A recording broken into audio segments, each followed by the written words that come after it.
Morning, everyone. It's great to see you here. I was really looking forward to discussing just transition with you because it's such a big subject in the EU, but I believe it is going to be the biggest subject globally when we think about the need to exit out of coal and exit out of other fossil fuels into renewable energy so that we can collectively learn to live within planetary boundaries. We have taken it in the EU extremely seriously because we know very well that if we don't have credible just transition policies, we will not be able to convince our population to be part of the Green Deal and part of the transition to the sustainable economy.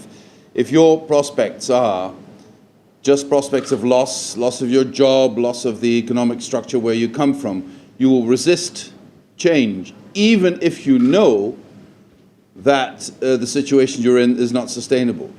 So the only way we can get where we need to be is for people to have an optimistic outlook on their future. It's as simple as that. And for that to happen, we need to mobilize funds, we need to mobilize ideas, we need to make sure that all interested parties are part of that formulation, have an integral role to play. So that's the regions. We have 30 coal mining regions in Europe that will need to exit out of coal in a generation. We need to make sure that the local authorities, the industry, the trade unions, NGOs, anybody with any interest in the issue is involved in the formulation of policies and the execution of policies. What I learned as a young boy is that you can think you have a successful transition policy on a macro scale when you say, okay, we left the coal industry, we created new jobs, and we're all very happy. But if you then discover that the jobs you created are not in a coal mining region, the industry that came is not where the coal mines were, then perhaps on a macro scale you're successful, but for the coal mining regions, this is not seen as a success because it didn't materialize there. So if just transition is to work, then it is to happen at the places and with the people that are affected by just transition, directly.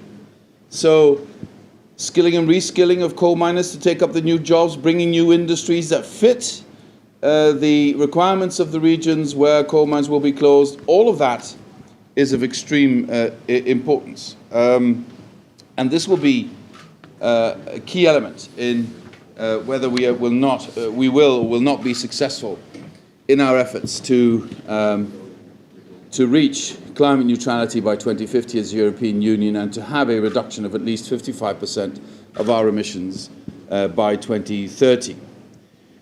Now, I just spoke about Europe, but one of the countries that is faced with a similar challenge on a different scale, a different part of the world, but it's a similar challenge, is South Africa. And also there, just transition will be crucial in this transition to sustainable energy resourcing.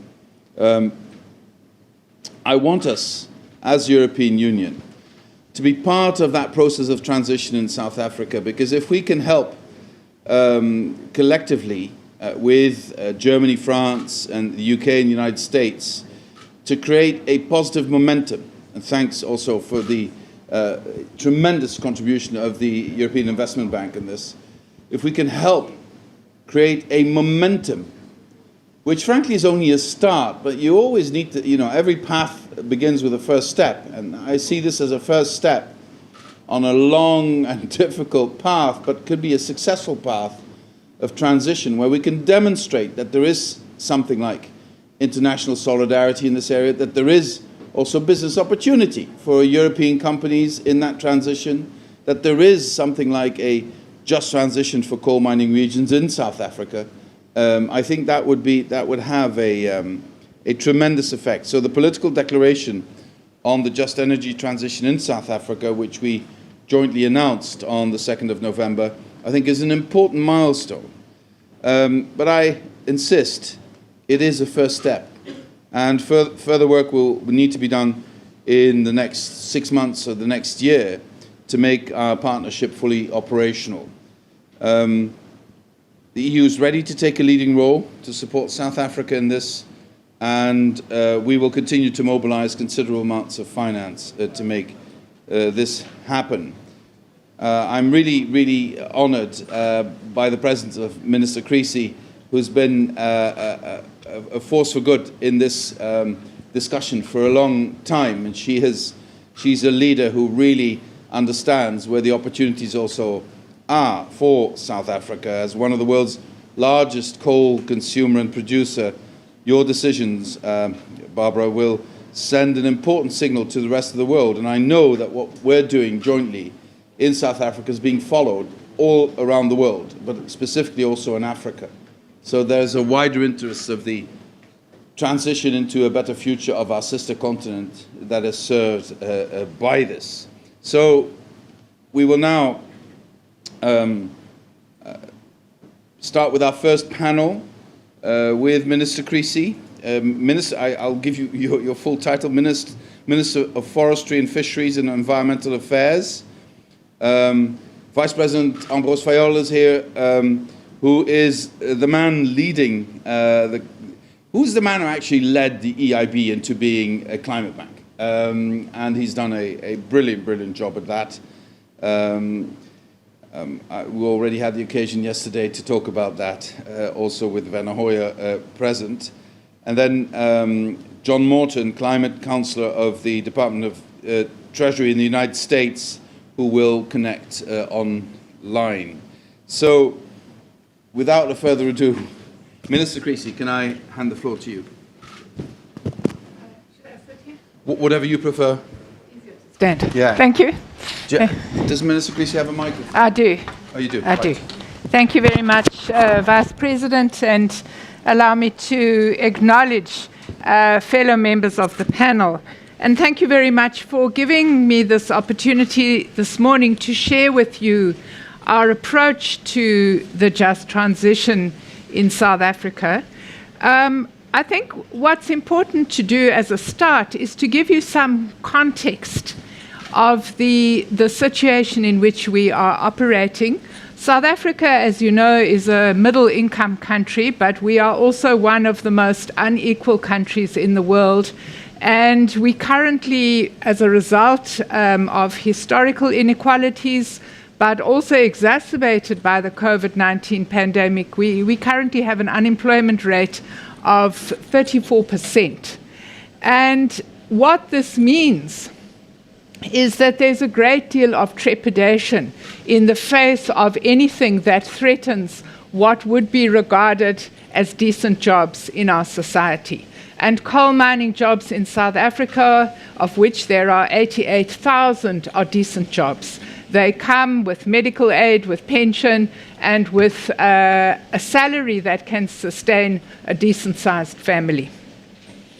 So while on the one hand we recognize that our growth path is environmentally damaging and unsustainable, on the other hand, we can only embark on a transition from that growth path if there is the possibility that we not only absorb those who would currently be in the coal value chain in the medium term, but also if we have that opportunity to open up new industries, new forms of employment and new forms of economic inclusion that will allow us to deal with the abiding constraints of poverty, inequality, and unemployment that our country faces.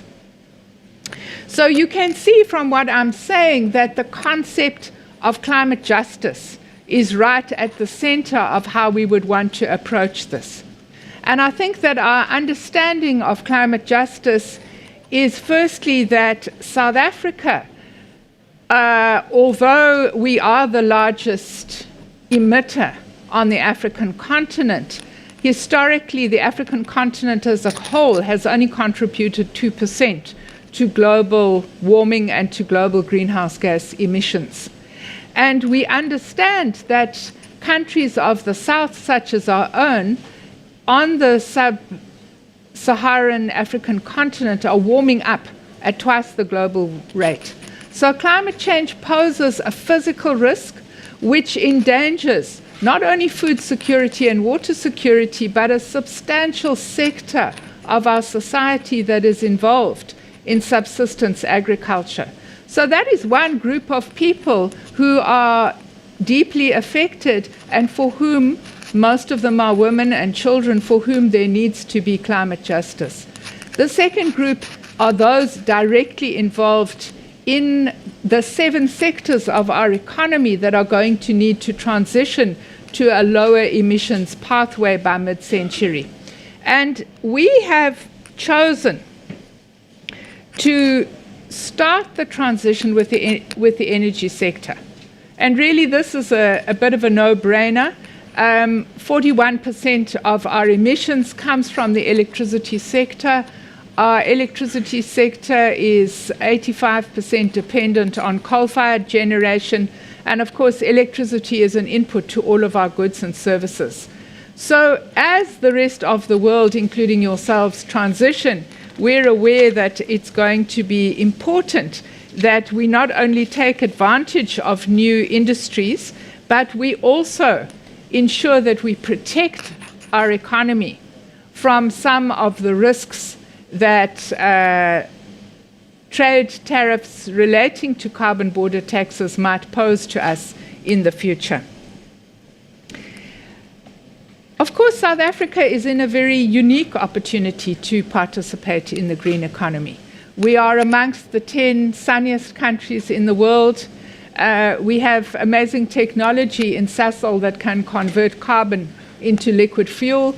And of course, we all understand that going forward, you're not going to be able to fly aeroplanes or ships on solar panels. So we think that we do have strategic advantage, and in the partnership that was announced on Tuesday, we had prioritized 3 sectors: the energy sector, the development of green hydrogen technology, and lastly, the electric vehicle sector.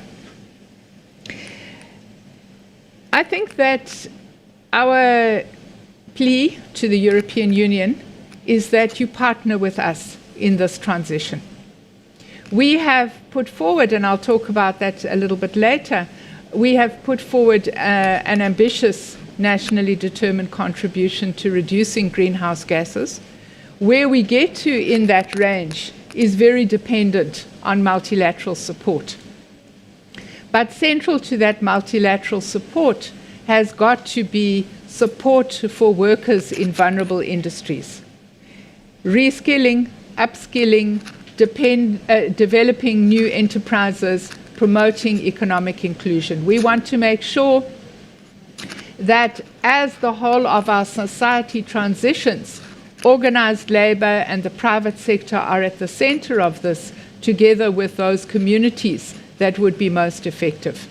It's not something that we can do on our own. It's not something that can purely be financed with private sector resources. It requires a degree of grant financing because there are public issues and public needs which require the support of public money.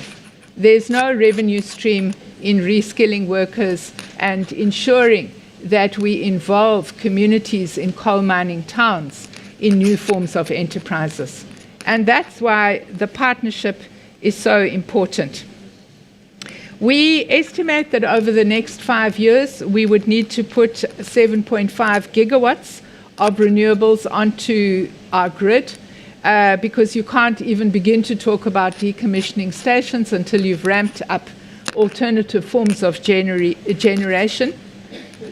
We estimate that would cost us in the region of 182 billion rand, and I see my team didn't convert that into euros, so I can't help you there. But you should divide by about 17, I think. So that really is where I would want to pause at the moment and say that we look forward to our joint work in this important area. Thank you very much. Thank you very much, Minister. I couldn't agree more with your analysis. I'm really looking forward in increasing our cooperation on this. Vice President Fayol, can I ask you to take the floor? Thank you very much. Can you hear me? Yeah, okay. Thank you very much, Executive Vice President, and thank you very much, Minister. Actually, I can be short because both of you said the most important things. For us at EIB, we are at the center of two of our biggest ambitions. The ambition to become the EU Climate Bank, and the ambition to transform ourselves also to develop a development branch as a way to have more impact in the field on our projects. And I am absolutely convinced about what you said, Executive Vice President. There will not be a successful transition if the transition is not just.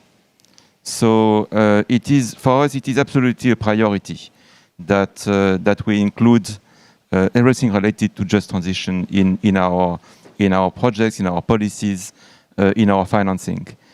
And I am extremely pleased that EIB was, as part of Team Europe, contributing to the effort of the European Union in this big announcement that was made last week.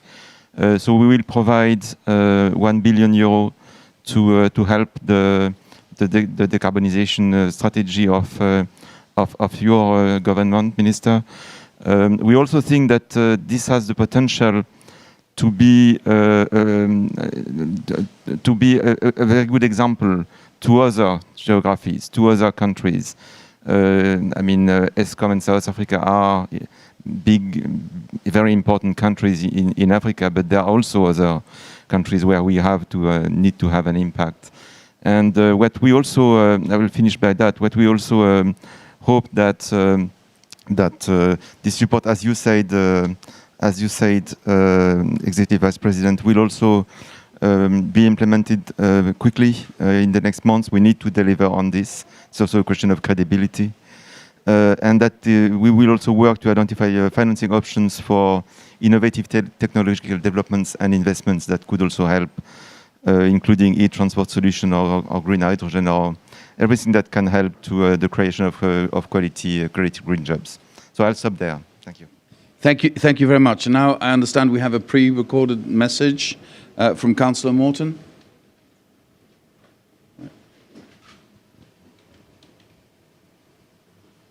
I would like to thank the organizers for the opportunity to join today's event to discuss the United States' support for the international just energy transition and for South Africa's transition in particular.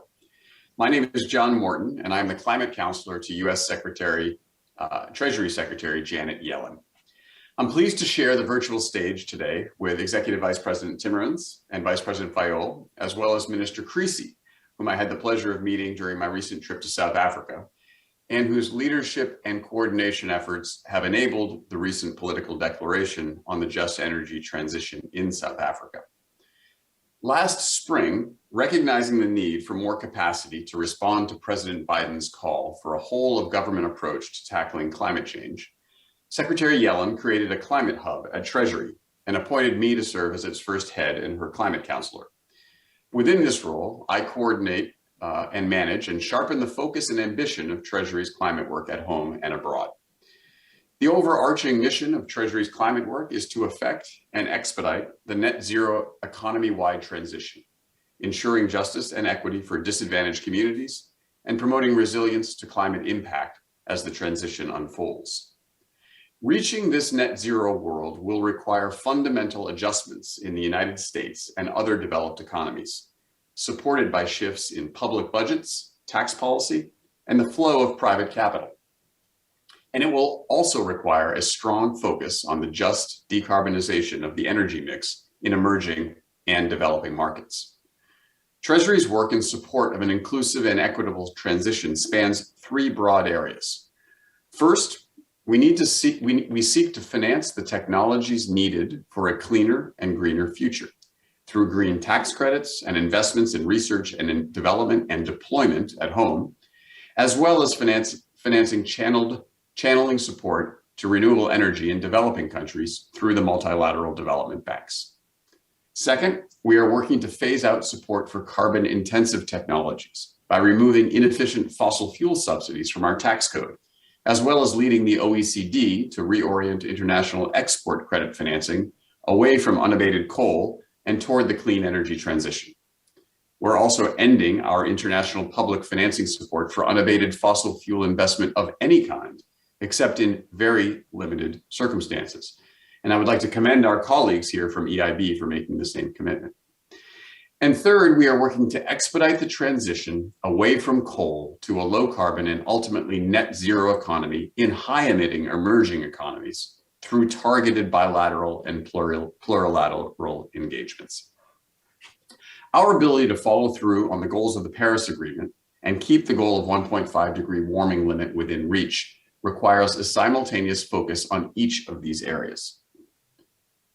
The scientific consensus is clear that each nation, developed or developing, must decommission their unabated coal plants as quickly as possible and certainly no later than 2040.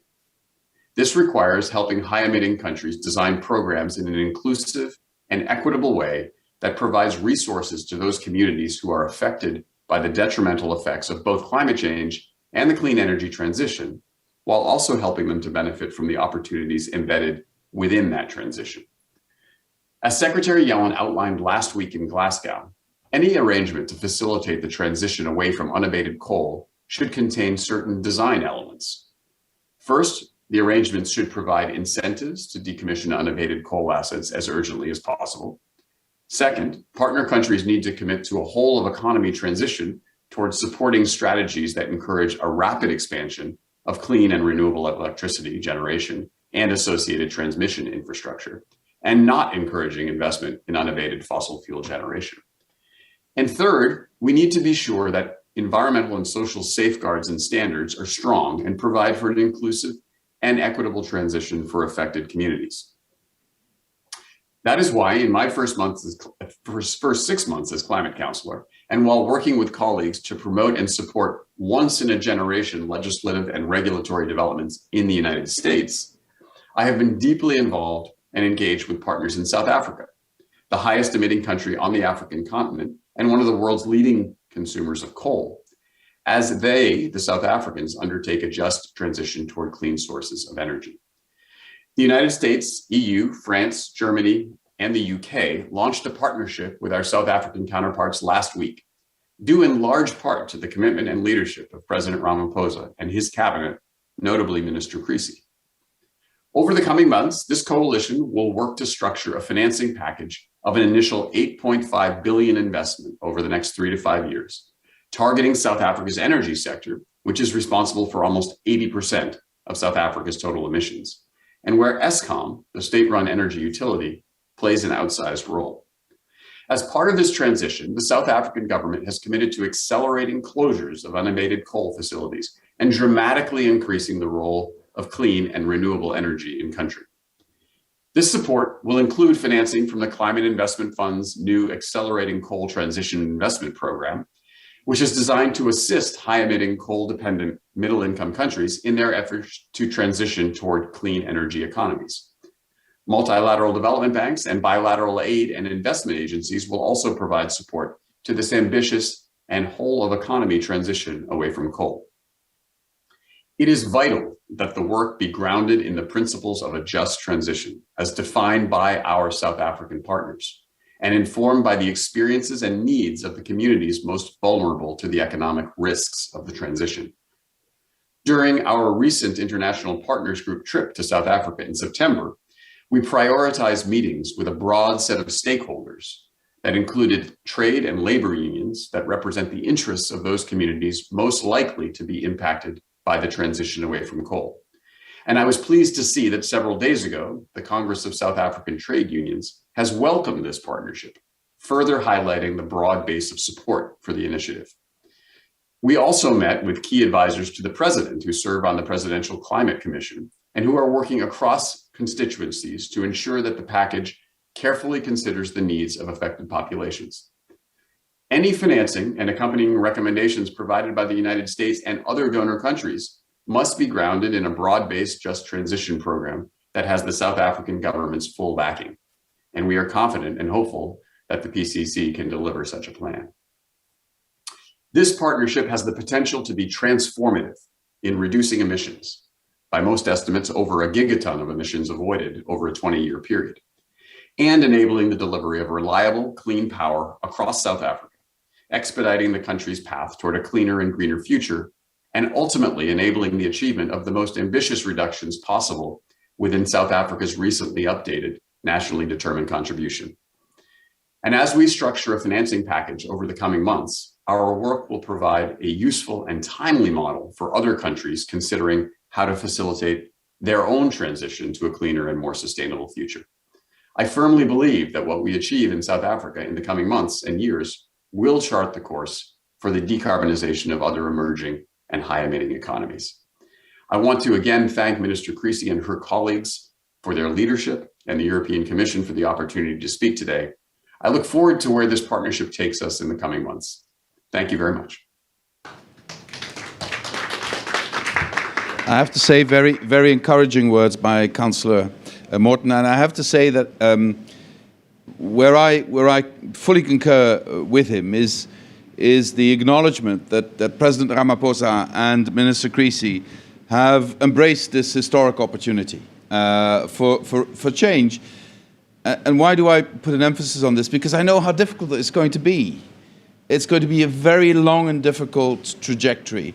Also because when we talk about this sector, of course you think about the coal mining regions, you think about the underlying infrastructure, you think about the workers there, and as a grandson of two coal miners, I can certainly sympathize. But there's so much more, as we've seen in the last couple of months. Look at the effect of high energy prices on the political dynamics in Europe, for instance, today. And then you're talking about a country like South Africa, where many people unjustly believe that energy is for free for all sorts of reasons. And they need to get used to the fact that there is a price in energy, but we as politicians have the responsibility to make sure that they can also afford energy. And that, I would say, makes the conundrum even bigger and the challenge much, much bigger. It's not just about energy transition. It's also about rethinking the way energy functions in our daily lives and making sure that we avoid the real risk of energy poverty or the lack of access to electricity or to energy to many, many people. Because even in a country like South Africa, there's still too many people who don't have access to electricity, especially. And if you don't have access to electricity, what do? You burn wood. And if you could help people, and that's, first of all, very bad for our environment and for CO2 emissions. It's also dangerous. You know, if you look at the African continent, how many women and their small children suffer from having to cook with wood in unhealthy circumstances. Just imagine how you would change their lives if you can bring electricity into their energy mix. I mean, I'm sorry to expand a bit, but I think this is the only real context we can be looking at the issue. It's not just about just transition, it's about a much broader agenda, which I think leads us also immediately into the second panel, because I believe that these issues of essentially social justice are going to be decisive on whether we can convince people to be part of this transition in a positive way. If I look at Europe today, I would say that the biggest threat to the Green Deal and to this transition is a false sense of opposition between climate and social. And it's very easy for those who have vested interests, who don't want this transition, to mobilize people on the basis of their fears of loss in this transition. So if we cannot avoid the trap of contradicting climate policy with social policy, to say it more positively, if we cannot prove that climate policy is also social policy, then we will lose the plot. And even though people will intuitively understand that they will suffer in the climate crisis, the lack of perspective in the transition will stop them from supporting the transition. So in that context, I believe that, well, Sharan, you deal with this issue on a daily basis. Both you and I know that this is a very controversial issue in the labour movement across the world, and that we still have a lot of our constituents to convince in this area. I experience this, as you know, on a daily basis. As a Labour politician, I'm always attacked or addressed on that issue. And if we cannot, together with you and other social partners, convince workers and their families that we're doing this essentially in their interest and not at their detriment, then we will not succeed. So, Sharan, over to you. Thanks, Frans. And thank you for your leadership, because, you know, we've been fighting for just transition for 15 years. Paris saw it finally in the agreement, but implementing just transition is exactly what you say, Frans. It is about how do you bring people and the planet to the centre of plans for a secure and sustainable future. And we're in a race against time. But I must say, as a global trade union leader, when the EU Commission, with Frans's leadership, put the Green Deal on the table and underpinned it with the 3 pillars, 2 of which are a pillar of rights and the social pillar of rights, and the other one just transition, I thought we'd taken a giant step forward. And in fact, right here at this COP, Minister Creecy, thanks to you and many others, we have seen what I never thought I'd see, which is in fact us jointly release energy transition and just transition as key issues in partnership.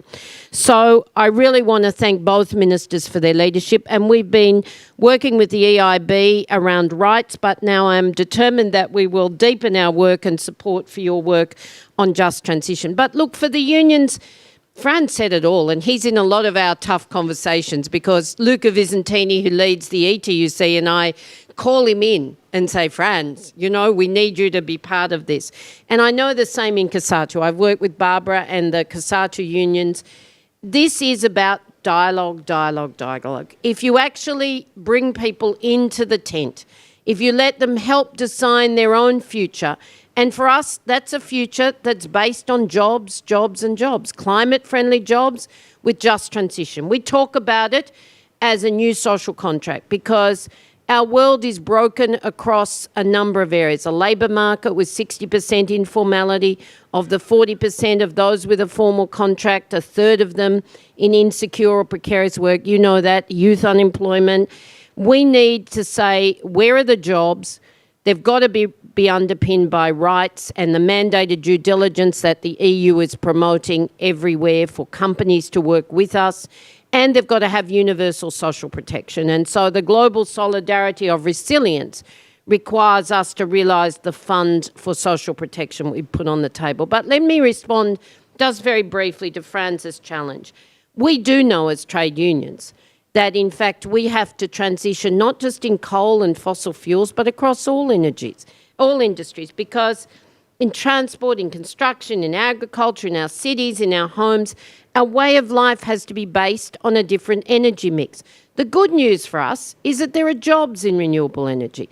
We released the research a couple of weeks ago with the WRI that shows for every dollar invested, or euro or pound or rand, you actually get at least 1.5 times the jobs. In eco-repair systems, up to 3.5 times the jobs than you will in investing in fossil fuels. Now, here's the hard challenge, though.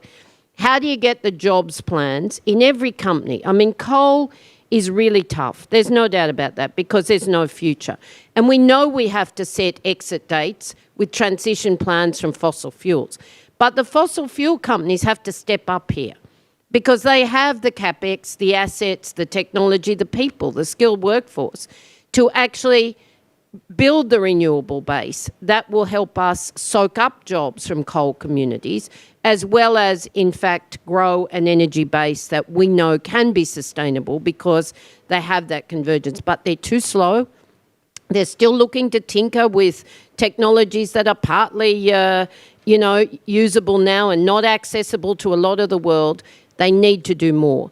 And so what we say, Frans, now is every company that's committed to just transition here, and I've talked to a lot of them, as you all have, we need to actually see sustainable jobs plans.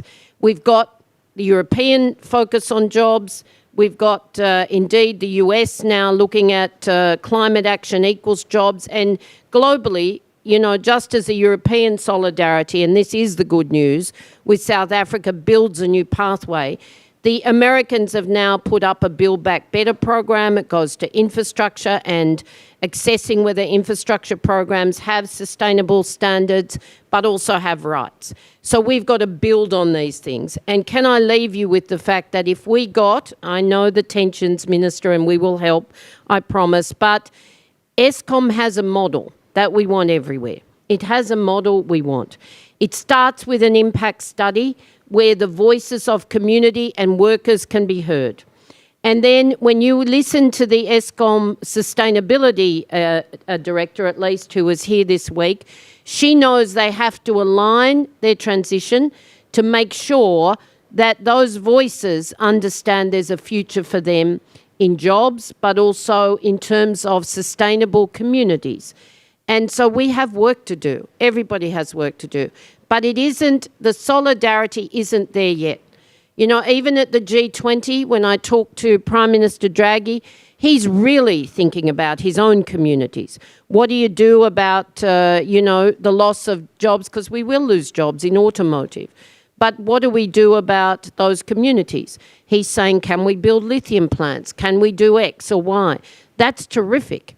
I've got no doubt that developed economies will figure it out because trade unions are strong and the European Union framework is there, Frans, for ambition. But we absolutely need to take that solidarity, share the technology, share the resources, work jointly with production capacity in developed economies. And if we get this partnership right in South Africa, everyone said it. We get it throughout Africa as a model and into other continents where people are vulnerable. So no stranded workers, no stranded communities. That's what just transition is about.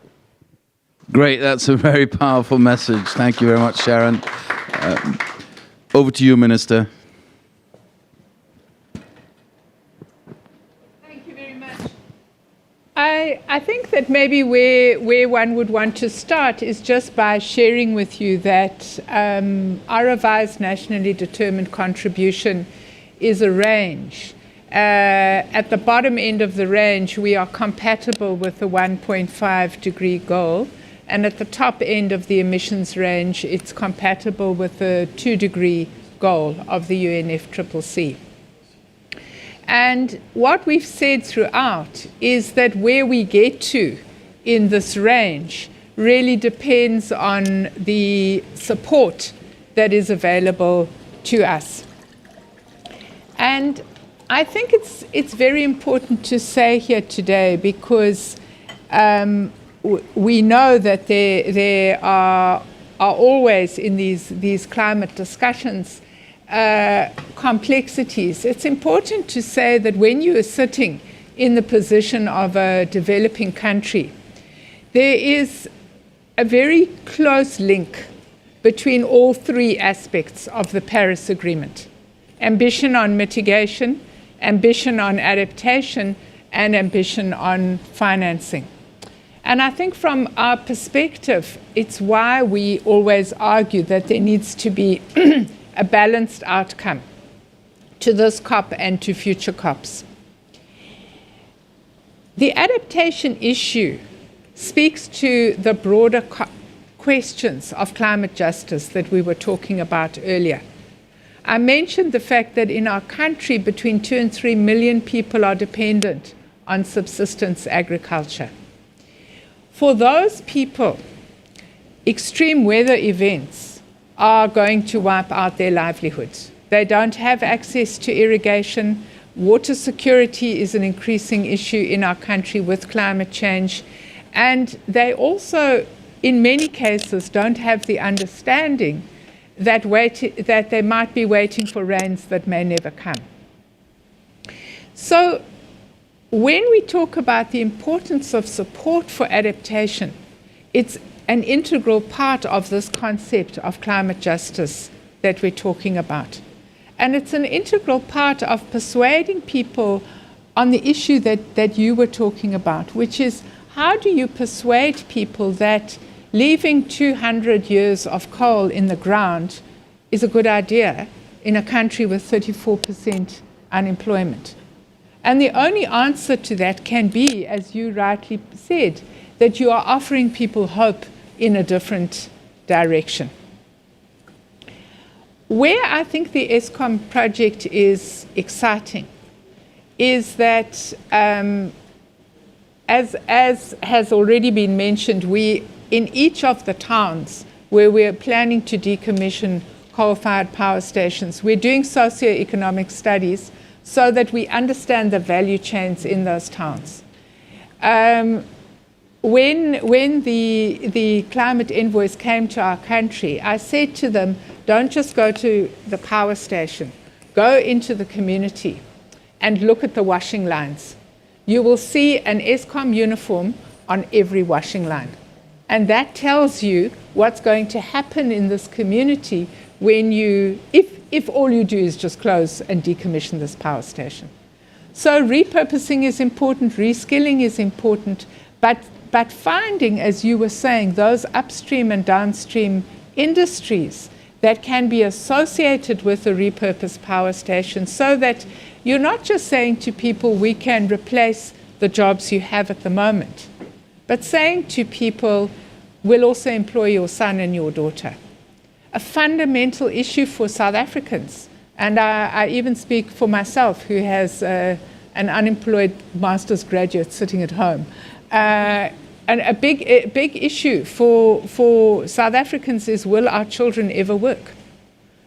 Because it's not just unskilled school leavers who are unemployed, it's also graduates in our society. So we have to be able to show that this transition that we're hyping up has an answer for young people. It has an answer for women. It has an answer for marginalized communities. We think the Komati Power Station Proof of Concept project is exciting. And it's exciting to hear that it's potentially a model for other transitions. We'd like to replicate that model in each of the 8 power stations that are due for decommissioning. And we think if we do that, we will start this very complex issue of buying people in. Last point is that when we talk about partnerships, it's very important that partnerships must not just end here at political level, at government to government level, at AU to EU level. The partnerships must involve organized labor, they must involve business, they must involve communities. Because, as has already been said, unless people are part of a process of determining their own futures, it's not going to be something that is believable and credible to them. Thank you very much. I would have a question, Minister. You talk about 34% unemployment right now, which is incredibly huge. How much of that is COVID related, and how much of that is more structural? The estimation is that we lost 2 million jobs in the COVID pandemic. Those jobs would have been primarily in the tourism industry and the services sector. Tourism is only just spluttering a recovery. And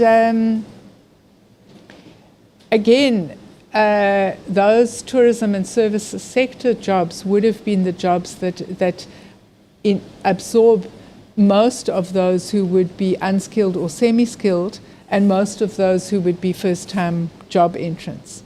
So I think that this is the reason why it's so important that this idea provides alternative forms of employment. Mm-hmm. Well, the advantage of the services industry is, disadvantage is jobs disappear very quickly, but the advantage is they also come back very quickly once you get the tourism sector going again. So perhaps this is also an area where we could look at investment in that sector as well, given also the huge potential of South Africa in that area. Just ask people to come, you know. Yeah. You don't have to invest. Yeah, yeah. I'll try and give the example as soon as possible myself. Oh, good.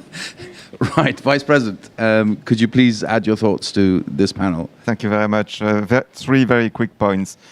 One, you can count on many multilateral development banks to do their job. And there has been here 7 of the multilateral development banks, including EIB, of course, who have issued a statement on the importance of just transition and 5 high-level principles that are going to help them in implementing their policies. So that's also a step in the right direction. Second thing to Sharon, actually, in implementing our climate bank roadmap, we have put in place an advisory council to help us. It's very high level, 10 people, chaired by Christine Lagarde, business people, academics. We have Johan Rockström, you have a lot of great people. But actually, I wanted also that it is including the trade unions.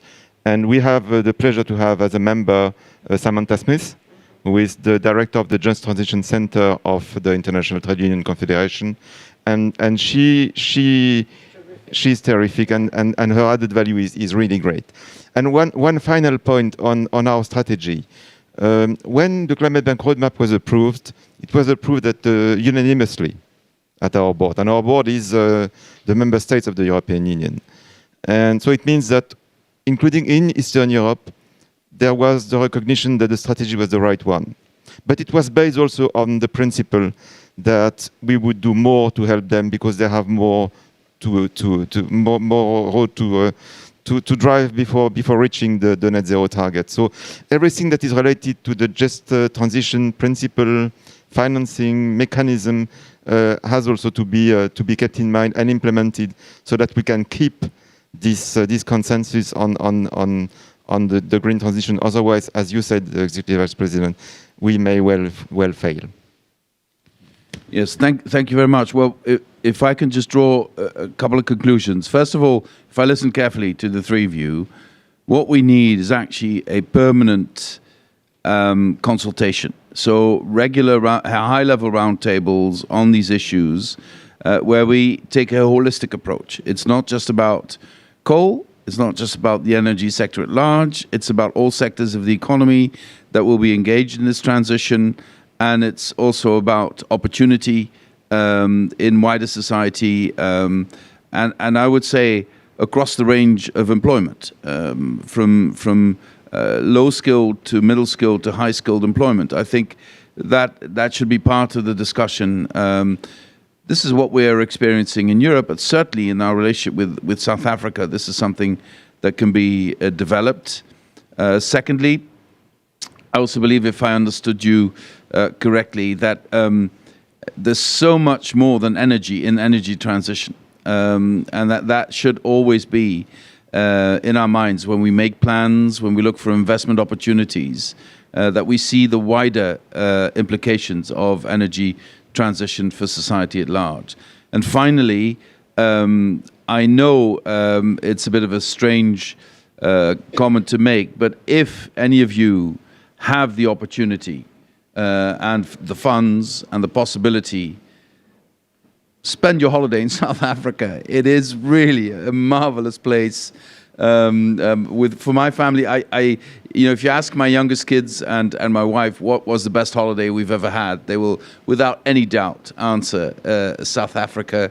I hope this will help us, even if it's only slightly, to get tourism started a bit again in your country. But joking aside, the leadership shown by President Ramaphosa is not just a leadership that will help us develop joint plans. It's a leadership that will echo around Africa, because what South Africa is doing right now is followed so closely by all African nations. And if I recall the talks I've had recently with many African nations, also Egypt, for instance.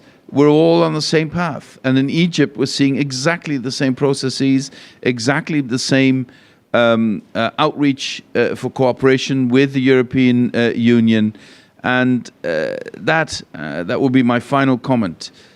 It just proves once again that the destinies of Europe and Africa are so intimately linked that we cannot afford to not have a joint approach. And we cannot afford to think about our own development without thinking about the development of our sister continent. Thank you very much for participating in this discussion, and thanks to you for following us in this debate. Thank you.